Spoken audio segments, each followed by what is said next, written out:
สบายดีทุกคนยินดีต้อนรับเข้าสู่ช่องอาคาน้อยแล้วก็ทักไทยสบายดีปีใหม่ทุกคนเด้อหวังว่าทุกคนจะมีความสุขแล้วก็จะมีแผนจะมีเป้าหมายใหม่ในการสั่งชีวิตเนาะของปีนี้เนาะเป็นหน้าแรกเลยนี่พอดีปีใหม่ฝ้าใหม่เขาก็ได้มายามสวนเด้อนี่คือสวนของพี่สาวเนาะเป็นสวนอย่างพาราก็เรียกว่ามาขุดเส้นทางให้มันน่ะนี่บรรยากาศแล้วก็สิ่งที่คาดบ่ได้ก็คือจะเห็นเมืองน้อยๆแห่งหนึ่งที่อยู่ใจกลางหุบเขาเดี๋ยวสิชมให้ทุกคนได้เบิ่งกันเด้อพุ่นนี่คือเมืองเด้อทุกคนเด้อเมืองบ่อแก้วเป็นเมืองน้อยๆเมืองหนึ่งมันอยู่ใจกลางหุบเขาเลยแล้วก็ขึ้นไปเทิงๆพุ่นเนาะเทิงพุ่นจะเป็นบ้านตอแหลเห็นสังกะสีน้อยหนึ่งพุ่นเนาะอันนั้นขึ้นบ้านตอแหลเด้อว่าเป็นตอแหลเด้บ้านตอแหลแท้ๆนี่แหละซื้อบ้านเนาะซื้อบ้านจะเป็นซื้อของเผ่ามูเซอร์ดามบ่นี่คือเมืองเด้อ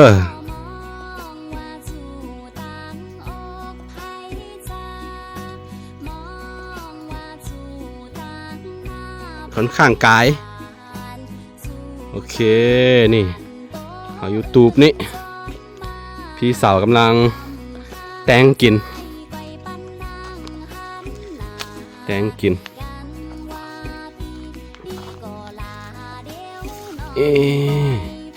บรรยากาศเหมาะตอนเช้าๆมันจะว่าหนาวอยู่นี่นะรายการนี้อาหารของเฮานี่เห็นบ่เสื้อว่าหลายคนอาจจะเคยกินหรือว่าบ่เคยกินบ่จักนะนี่คือดอกแคมนะดอกแคมต้นว่านี่เห็นบ่ดอกมันเป็นแบบนี้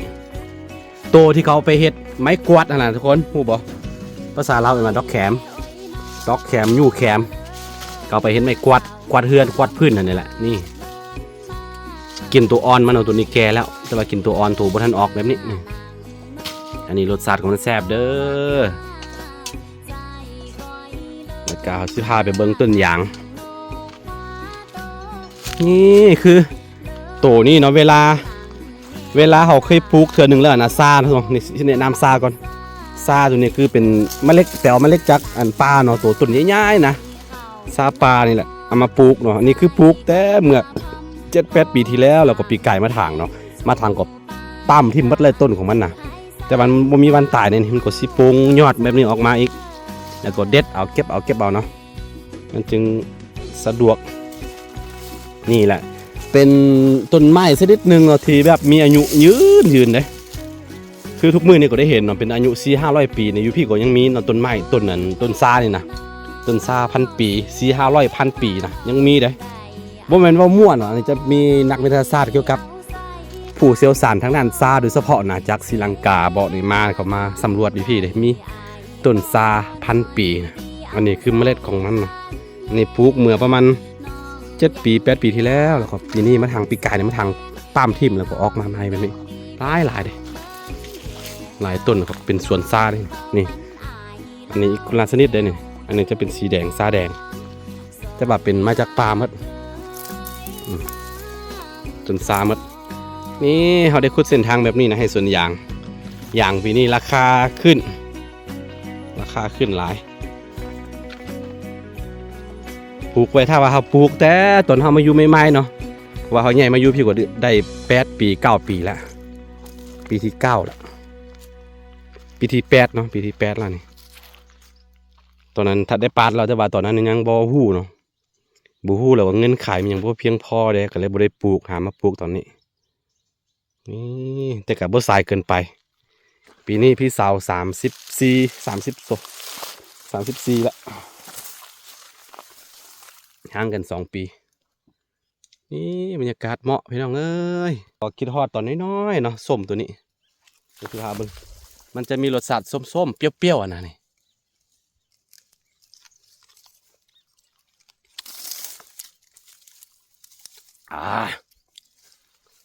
ตอนน้อยๆมักไปเก็บ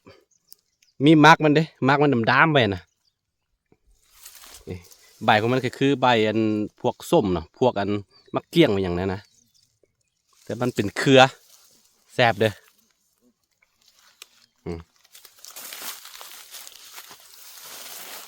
อืม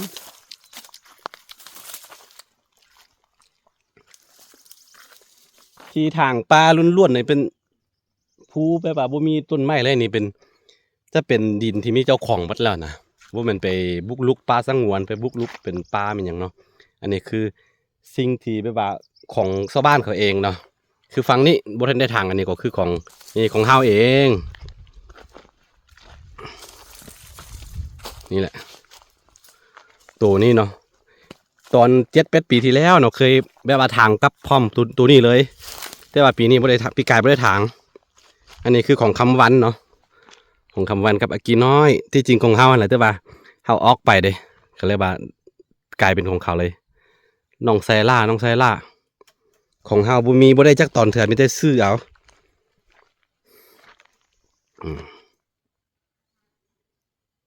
บรรยากาศโอ้นี่เหมาะแก่กันแบบว่ามากางเต็นท์นอนพี่น้องเอ้ยสุดยอดเลย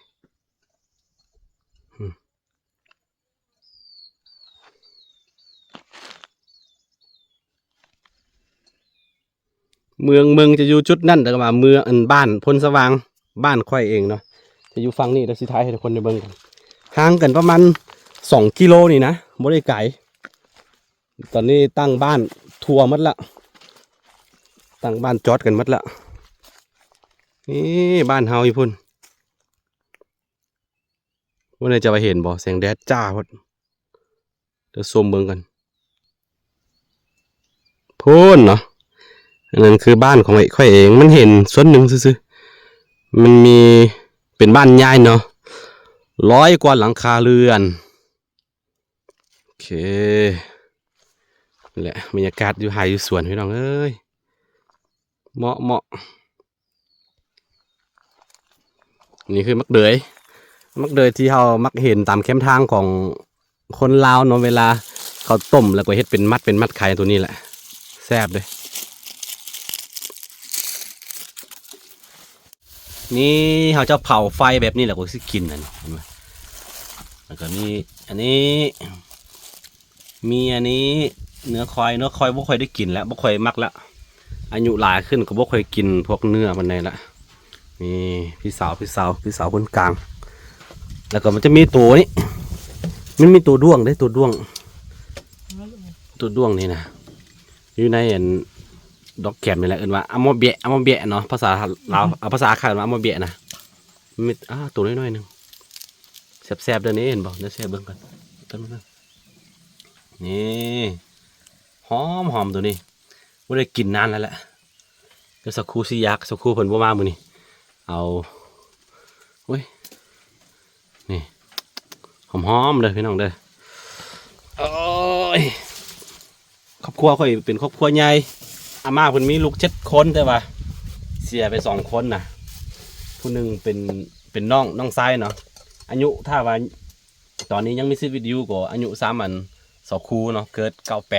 98ปีเสือ98เนาะ2 คูกับ98คือกันถ้าตอนนี้มีชีวิตอยู่ก็25-26 ปีเราเป็นน้องชายเนาะห่างกันประมาณ4-5 ปีนี่แหละเสียไปแล้วก็มีผู้หนึ่งพี่สาวไอ้ก๊กเนาะไอ้ก๊กผู้ที่2เนาะถัดจากกันแม่ตะก้องมาเนาะเสียผู้หนึ่งเสีย2 คนเสียตอนแบบว่าใหญ่แล้วนะเสียตอนประมาณได้2 ขวบ3 ขวบแล้วก็ลืมยากคือกันเด้ทุกคนก็สิลืมนี่โอ้มุมเป็นธรรมดาโอเคเนี่ยเขากินข้าวกันข้าวเด้อกินอยู่ให้อยู่สวนกินมันยังก็แซ่บไปน้องเลยนี่แหละแต่ละมือก็สิท้ายบรรยากาศแบบนี้ทุกคนได้เบิ่งกันปีพันมาก็หายไปเกือบ2 ปีเนาะบ่ได้แบบว่าเฮ็ดคลิปปกตินะอันนี้ก็สิกลับมาเฮ็ดแบบว่าคอนเทนต์บ้านๆคอนเทนต์แบบว่าชีวิตประจำวันของเฮาให้ทุกคนได้เบิ่งกันเด้อหวังว่า FC สิบ่หายกันสิบ่หายไปไสนะแล้วก็ขอบใจที่อยู่นํกันมาเนาะหวังว่าปีใหม่ฟ้าใหม่นี้ทุกคนสิมีความสุขแล้วก็สิ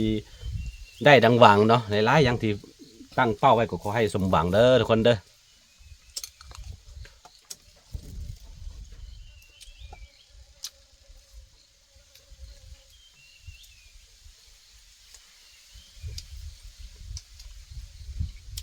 ตัวด้วงเอามาเบะ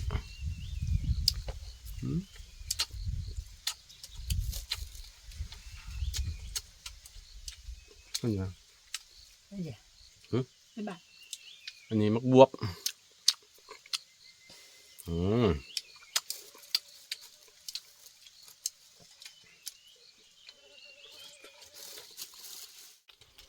นี่เสียเบิ้งดอกแขมเนาะดอกแขมอ่อนๆนะเวลาปอกออกมาก็จะเป็นหน้าตาแบบนี้เนี่ยกินตัวอ่อนๆตัวนี้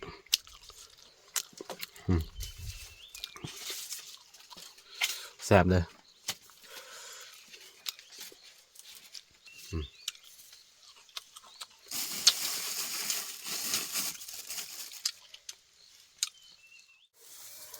ตอนนี้เราสิผลิตบังยาบ่แม่นบังบุหรี่เด้อบังยาสูบเนาะแต่ว่าภาษาเราวเอิ้นว่ายาสูบที่จริงภาษาไทยเอิ้นว่าบุหรี่นี่คาดบ่ได้